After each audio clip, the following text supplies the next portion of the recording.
Hello, everybody at Chez Aviation. Welcome back to the Everything Aviation podcast. Here with a man I have looked up to for years now, the founder and CEO of Laminar Research, Austin Meyer, the company that makes X-Plane. Yep. I think the world's best flight simulator. Austin, what was your thought process when beginning X-Plane? Oh, well, that's a fascinating question. So I get that sometimes. How did X-Plane start? And it is kind of an interesting story. So I got my instrument rating, right? Instrument rating, you're flying along completely with reference instruments. You can't look out the window. I got that in Columbia, South Carolina. And there's not a whole lot of traffic out there, okay? It's just gentle, easy air traffic. I could take my time, flying around on instruments. So it's very low time, inexperience, just getting started. Then I went out to an internship college, out in La Jolla, California, and I decided to get my instrument recurrency check, right, where you go up and make sure you still can fly in instruments. But in La Jolla, California, San Diego, oh my gosh, it was so much traffic. The clearances were coming so fast. They said, Piper 835 November Bravo, turn left heading 070 just outside of, fix it IAF, turn right heading 370 to 340 to intercept, cleared for the approach, contact tower 118.4. And I would get these clearances and I would just be like, what? And I could not keep up with the clearances, and it was happening so fast I couldn't keep up, and I had to go up maybe 3 or 4 times before I finally had my proficiency up to where it needed to be to operate with all that traffic.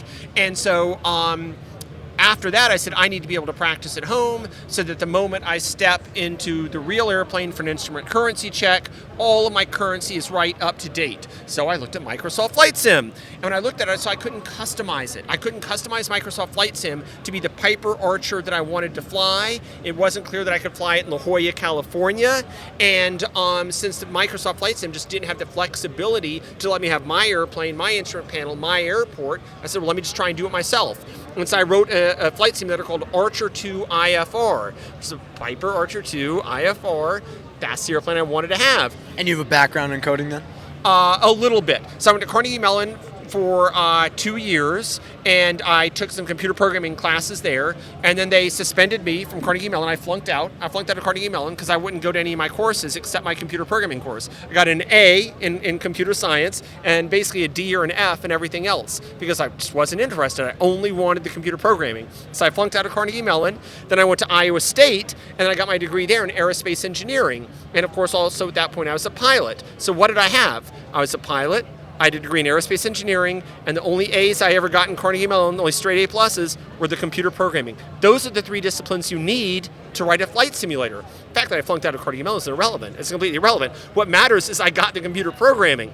And so with the computer programming from Carnegie Mellon, the aerospace engineering from Iowa State, and then the flight training from South Carolina, and then seeing how much better I had to be from my experience in San Diego, I had the disciplines, the knowledge, and the need to create a flight sim. So it's called Piper Archer 2 IFR, but then I realized that Piper wouldn't give me all the data that defines exactly how the Archer 2 flies, so I had to figure out how it flies with first principles physics. Once I was doing that with first principles physics, it became clear that those physics didn't just apply to the Piper Archer 2 IFR, they applied to any airplane. They applied to airplane X. So I called it X-Plane. And that is exactly how it got started.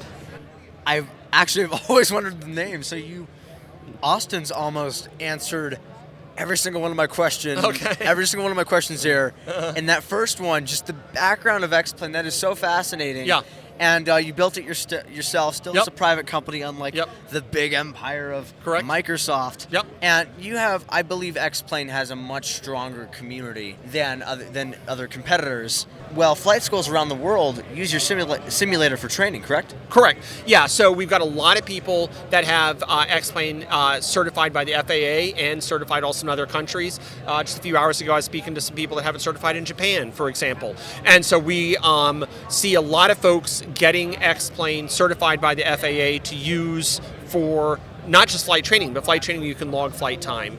And we are increasing the capabilities of X-Plane to meet the professional flight training needs right now. And I'll give you some examples. We recently upgraded our clouds and scenery to the clouds anyway. The scenery is still old school. We're working on that. That's a whole different thing. We can go into that if you want. But we recently updated our clouds and sky to be absolutely beautiful. Now volumetric. They are, yeah. They're all beautiful and volumetric. And the water as well. Yeah, the water and the clouds look great. But here's the problem.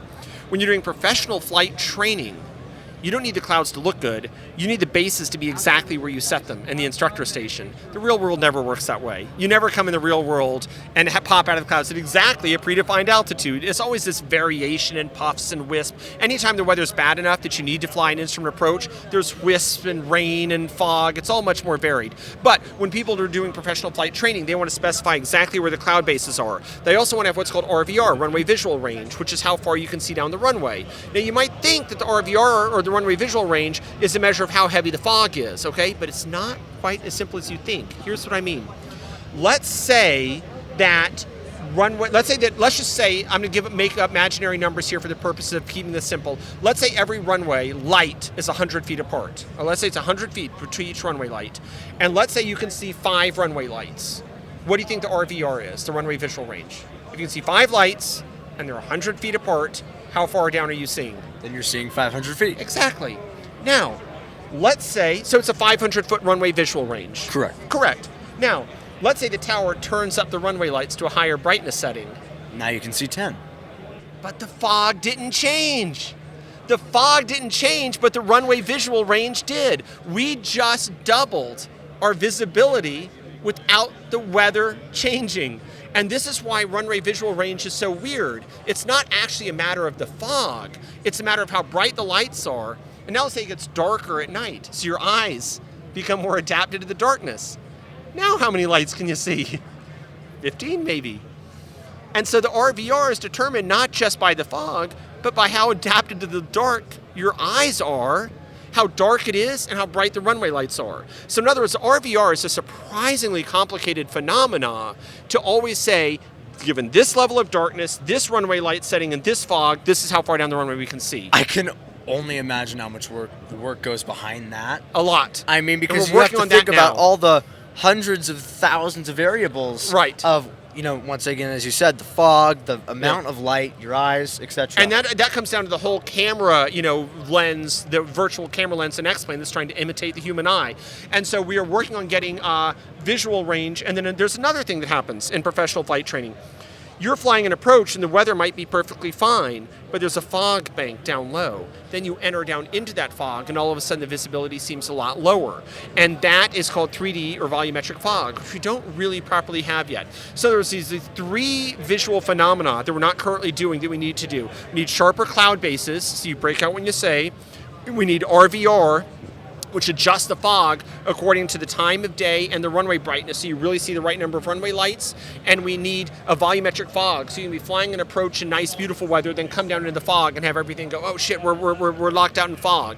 And so, are we okay? I just want to check the focus, just in case, just double check. There we go. And so these are 3 visual things that we're working on right now for the training market. So to answer your question about training, yeah, X-Plane is used for training, but I just point out 3 bits of the visual system we're working on right now to really dial the training into another level. And it's safe to say it was a super, and when I say super, it was a huge jump from X-Plane 11 to X-Plane 12. Oh yeah. So much was improved right out of the gate, but as you've been explaining, there is a lot more to come. And oh yeah. I think this will really put X-Plane on the map above Microsoft Flight Simulator because, a lot of nowadays, not when I started, but nowadays, if you're a new flight simulator, if you're a new flight simmer, you're most likely going to start by downloading X-Plane. The only Microsoft Flight Simulator. Are starting with Microsoft. The only reason why I started with X-Plane and the reason I'm so grateful I started with X-Plane is because I was running on a Macintosh. Yeah. So, of course, you code everything on Apple. You have a close connection to Apple. And do you think that sets you apart from other flight simulation companies? Well, so it's kind of an interesting question. So X-Plane runs on Mac, Windows, Linux, iPhone, Android, and so because we have the mobile versions as well. And that was just recently updated. Yes, yeah, we're updating all of them. The mobile versions are always kind of running behind the desktop versions. We need to get the mobile versions caught up a bit more. But so we got 5 different platforms, and at no point am I ever going to say, ooh, I don't like that guy. I'm taking X-Plane off their platform. I would never, ever say that. So we've got 5 platforms, and we're going to stay on 5 platforms. So yeah, people are going to be able to access X-Plane however they want. And this actually starts to segue into something a little bit interesting. it is right now. The mobile version is very different from the desktop version. I think the desktop version is great, and I think the mobile version is way too far behind and needs to be caught way up. But they're radically different, and the experience on Mac and Windows and Linux is a little bit different as well. Not a lot, but a little bit different. But I believe that in the future, everything is going to be some type of VR. All flight simulation. It's going to be some type of VR where basically it's projected onto your glasses, a headset, onto your contact lens. Anything, you're going to feel like you are in an airplane in VR. And once you feel like you're in an airplane in VR while something is being projected onto your glasses, lenses, your contact lenses, or something like that. If I can get a flight simulator if I can get X-Plane on my contact lenses, then I'll be happy. Yeah, so here's the deal. So X-Plane would, for example, be running on your phone, all right, sitting here running on your phone, but broadcasting to your contact lenses, your glasses. At that point, you basically can be sitting on a subway, pretending that you're flying. You're flying wherever you want with hand recognition to track where you're moving on a panel that you always see. Now, I'm not saying this is necessarily a good future or a bad future. I'm just saying it is a future that is almost certainly going to happen. And so right now we're on 5 different platforms, to answer your question. But in a perfect world for the quality of the simulation, in my opinion, as you move forward, it's going to matter less and less and less whether you're Mac, Windows, Linux, iPhone, Android. It won't make any difference. What matters is that you feel like you are in the virtual world of an airplane cockpit, and it's projected in a way that is immersive. The actual platform shouldn't make any difference. Ultimately, it should be a phone in your pocket projecting onto your glasses. And that is looking in the far future. Yeah. But I want to talk about the current close future of X-Plane, of Laminar research, and more. 12.1 was a large update for you guys, adding in, you guys probably saw it on my stream, particle effects, landing, having sparks and smoke on the tires when you stop too slow. But my favorite part is I'm not sure what exactly it was, but the update to the camera, it feels so much more realistic when you're in the sim. The lighting model, and the depth of field. Tell me about all that. So I wrote an incredible new inertial camera that's awesome, but I don't recall how much of my inertial camera actually made it into 12.10. See, what not everybody knows, and now that you're watching this podcast, you're finding out, I'm constantly cranking in on the flight model. I'm cranking in all these features into X-Plane, but I don't always control exactly when they get to the customer, because Marco, one of the guys over there, he takes my work and batches it up and puts it in a release as it go out. And then Ben controls what of his various rendering and stuff goes out. And so I don't always know what version of my work has gone out and what version of the sim. I know what I've seen. It isn't always the same as what you've seen yet. And so with the camera that you've seen in 12.10, is it called inertial camera? What's the name of the camera that you have in the viewpoint menu? Do you recall? I can't really recall since. So let me ask you this: when you're going down a runway, does your head kind of move around like this inside the cockpit, like you're going down? Yes, a runway? and I love it. Yeah, okay. I love it. It's called like Cinema Verite. Verite, yes. Way better than Cinema Verite. Way better. So Cinema Verite just randomly looks around. That was the thing. New cockpit actually responds to the G load. It actually has your head modeled to respond to the G load. Have you seen that? Where your head actually responds to G load of the airplane? No, I don't think it's been added into the sim yet. But guys, that is going to be a monster update, because the current cinema is in Verite. Cinema Verite, I think, is kind of lame, because it's just kind of randomly looking around like the office. Sways back and forth. It's useless. No. So you're telling me this new thing? I'm going down the bumpy runway. Yes, here's how it works. And it's going to bob. Yes, and not in a fake way. I don't mean I added an effect for bobbing. No. Your head and your neck and your body are modeled with mass and inertia. And here's what this does. This is mind-blowing how good this is. And I've seen it, and I'm sorry you haven't, but you will. This will be in 1220, because I guarantee you my shit's getting out there in 1220. All right, I've told them this is going out in 1220. So here's how this camera works. You've got your eye, point right here, and it's attached to your head, which has a mass, which moves on your neck on a damp spring, and you're allowed to come up and down in the cushioning of the seat. And as you accelerate, your head comes back, and as you decelerate, your head comes forward. Wow. All that's modeled. Okay, let's bring in an example, for instance. Okay. The furthest out runway at Seattle. It's got that big hill with a few bumps on it towards the end. Yep. Tell me what that's going to be like as you're taking off or landing. All right, so coming up the hill, there's going to be a slight tendency for you to come up like this because the longitudinal acceleration, even when you're not moving, then as you come up over the bumps, when you first hit the bump, the airplane's going to come up from underneath you. The airplane's going to come up before your head comes up. You're going to feel the cockpit come up. Then your head's going to come after it. Then the cockpit's going to come down on the other side of the bump. Then your head's going to come down in some inertia, come back off the seat, and then rebound. And that'll happen for every bump you hit. And what is so interesting about this? It may sound like, oh, that's an effect that's cool. Oh, no, this goes beyond that. Let me tell you why. The scenery engine tells you where you are. The scenery, you look at the scenery, you see where you are. The sound tells you how fast you're going, right? That's fast. The wind noise. The sound tells you how fast you're going. This inertial camera tells you how much you're accelerating. Wow. You've never been able to detect acceleration in X-Plane before. And let me get this right. You can tell you're accelerating. Is that proper depth of field? No, I think the depth of field is because more that's another new feature in X-Plane. Yeah, it's cool. Depth of field. Are they going to work in tandem at all? No, I mean, well, yes, you have them both, but you don't need one to enjoy the other. That's what I'd say. You can use them both at the same time, but when you have your head modeled like this, when the aircraft is accelerating, your head comes back. When you pull G, you come down. When you unload the G, you come up above the dash. You get to feel the accelerations. And so this camera lets you feel the acceleration. The sound lets you feel the speed, and the location lets you feel the rendering, lets you feel the location. And now you've got all three derivatives, acceleration, velocity, and position, all communicated to you while you're flying. And closing the gap and getting that acceleration for me was absolutely mind-blowing. It was the first time I ever felt like I was actually in a moving airplane, not a moving movie theater.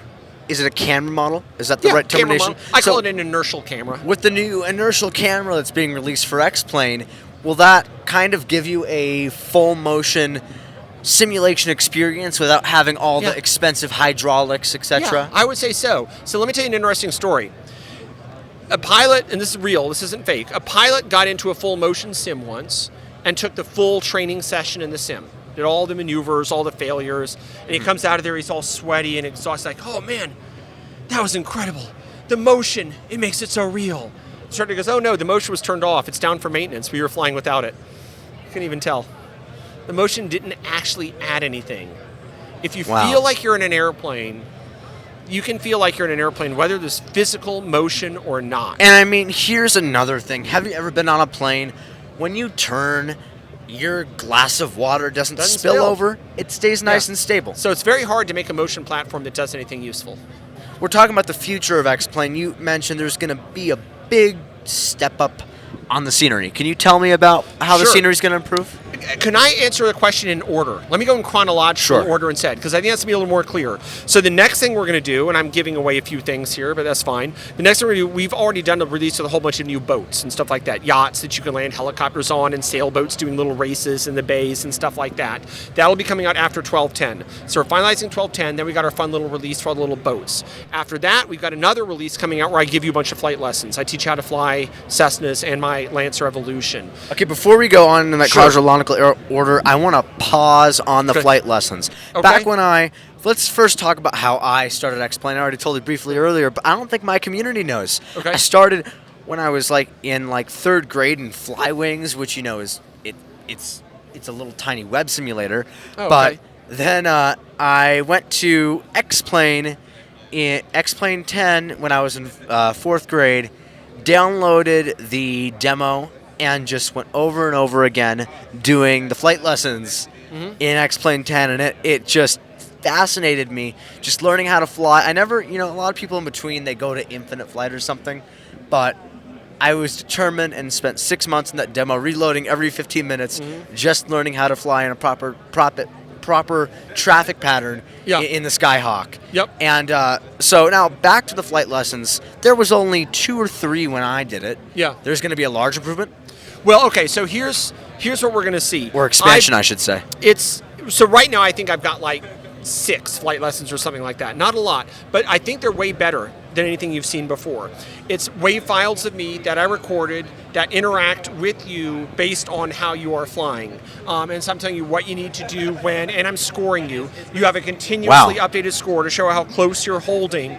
And you start off in a Cirrus, and I teach you, frankly, the keys in X-plane, just like I start X-plane. Then pretty soon we're flying the airplane for pitch. Then we're flying for speed. Then steep turns, altitudes, headings, minimum controllable airspeed, maneuvering in minimum controllable airspeed, stalls, and ultimately, of course, takeoffs and landings. Then once you've got the Cirrus under control, I get you in my Evolution, my Lancer Evolution, and you take that up for a spin, and then we start doing emergencies and ultimately a cross-country flight.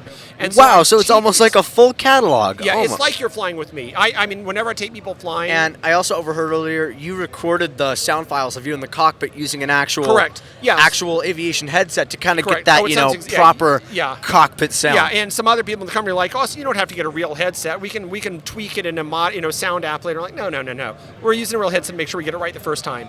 And so I recorded all the sounds in a headset. And when you are in that airplane, moving around like this in the turbulence, so you feel like you're in the plane, listening to me on the headset. For all intents and purposes, you might as well be in the airplane with me, and your performance is scored. Yeah. I know you're probably not going to have a date so far, but when do you think that's going to be released? So I'm already flying it right now. Wow. We have to get 1210 locked down. It's a release candidate, came out yesterday. Mm-hmm. So we got to get X-Plane 1210 locked down. Then we got to do our fun little boats release, and that's really small and simple. That's just those little yachts you can land on. And then 1211, I'm guessing? Well, I think we might call the boats 1211, and then we'll call my flight lessons 1215. So, the boats already work as well. This stuff is already coded. I'm going to have to take my flight instructor once this is releases. Mm-hmm. I'm going to have to show him the Austin Meyer flight lessons, and maybe because for my ground school, I'm enrolled in King's Ground School. You've probably heard of them. Sure, of course. I wonder if with my ground school, I can use X-Plane, my home setup, as an aid to my training. And one thing at the testimonials, I look at the testimonials of X-Plane, saves people thousands of dollars in their flight training. So thank you for that. And we look back to your original vision statement. Wasn't that like your original intent and purpose? You and the Piper to teach yourself to train, and of course you can have fun as well. Of course, absolutely. So, the next thing I want to talk about, one thing I'm very excited for, is the X-Plane store. Yep. The only reason why I moved to having a Windows setup in the first place was for one reason: I could not install add-ons easily. Add-ons and mods, that is the only reason I switched, and the X-Plane store will allow me to go back to my original Macintosh setup, and it basically replaces the X-Plane forum org store, and you will be working with all different developers on that, I'm assuming, right? Right, yeah. So the only thing I would hesitate on is I don't want to say it replaces anyone, because you can keep going to xplane.org, the forums will continue to have the same people. Well, the forum, but like the org store. You can still continue to use it. I will never try to stop anything like that from ever working. So you will be able to continue to use X-Plane.org store or any other store if you want. However, in X-Plane, do you ever use Steam? You know what Steam is? Yeah, I'm aware of Steam, but I've downloaded it myself. Okay, so on Steam, once you have your account, you just click the games and they come down. Boom, boom, boom. Or the stores can be like that. The X-Plane store is like that. You have your account, and you just, I want this airplane or this plugin or this scenery, and you touch it and they come down. Basically, it needs to work and is coming together. And you can buy it through the store? And now, my one big question was, we see Infinite Flight Pro, they're on a subscription basis. Correct. To get all of their aircraft. Yep. And, constantly we see, I bought a $95 Q400 add-on, and it's study level, and boy, the Fly JSIM. Yes, I think that is a remarkable add-on, but I would love to see, is there going to be like a $15 a month plan where you can get access to all the aircraft? Right, so that's and a fascinating just question. Or a yearly plan? So whenever someone uploads an airplane to our store, they will set their price. I will take 30% or 20%. We're trying to decide. We'll maybe just split the difference, call it 25%. I don't know. I'm not actually the one in charge of that because that's a community decision we make inside of Laminar Research. We might settle on 25%. But when somebody sells an airplane, they're going to set the price. They're going to upload it. I'm going to take the 25% to get it out, install it, all that stuff I do. They take the other 75% or 70%, whatever it is. And that is not lending itself to a subscription plan. YouTube, you got to take notes. 25%'s good. Yeah. Well, I'm hoping I can get 30, but I might not be able to if people are too grumpy, right? Long live capitalism. YouTube takes 55%. Wait, what? YouTube takes 55%. Holy crap. Okay. It's a bit annoying, I must say. Jesus. Okay. All right, I got to get over the shell shock on that one, but okay. And here I was feeling greedy at 30. But that's not going to work for a subscription model because each person has to be able to set their own price of the airplane they send. However, as we're starting to work on next-gen scenery, that might lend itself to a subscription model because you're going to be downloading as you fly. The next-gen scenery is going to be so complicated and take up so much drive space, you wouldn't ever want to have it on your drive. It'd be too much to install. So you want it to stream down as you fly, and that does lend itself to a subscription model. So whether I use a subscription model or not, it's not arbitrary. It's based on what is the service being delivered. If it's an airplane that somebody's buying once that they can use forever where the price is decided by the artist, it can't be a subscription.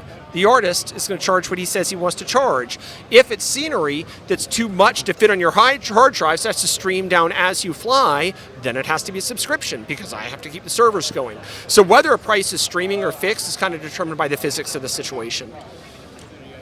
I mean, you have enlightened me about X-Plane. You have given me all the words of wisdom. And I thank you so much for that, Austin. My pleasure. I mean, you are a remarkable, very smart man. And thank you. You have really... I'm persistent. I'll give you that persistent, and you have helped build this amazing community. I think without you, this 2,100-person event would not be possible. That's interesting because if it was just Microsoft, then it was going to be the Microsoft Flight Sim Expo. This is the Flight Sim Expo, Yeah. And physics are so much more realistic in X-Plane. Yep. And there's so much more potential mods-wise on what you want to do, whatever experiments you want to take part in the simulator. Yeah. It's the way to go. Yeah, so it's that's so interesting. If you have your idea for what you want an airplane to be, if you have an idea, you're like, I want to know how this airplane would fly. I think I have a good idea for an airplane. I want to know if it's going to work. You can't high five. do that There we go. in Microsoft. You can only do it in X-Plane. Because in X-Plane, you enter the design of that aircraft in PlaneMaker, and the X-Plane actually shows you how it's going to fly. So yeah, there's some things where you cannot use And Microsoft. PlaneMaker as well. That's you see Swiss 001 over there. He's been doing all those experiments in the sim. He's been reversing the engines on the 737s and making the 737 a tail engine plane. Right. Microsoft doesn't give you any of that freedom. X-Plane gives you all of it. Anyways, just to conclude, thank you so much, Austin. My pleasure. Wonderful interview. Hope all of you guys enjoyed. And would you like to end with any words of wisdom for our viewers? You're never done. You can always keep making it better. Hey, that's the mindset. Right Everybody, Austin Meyer, CEO of Laminar Research, the creator of X-Plane. And remember, guys, whether it's day or night for you, thank you for choosing to watch Chez Aviation. Thank you, Austin. Yep, my pleasure. See ya. See you. Bye, everybody.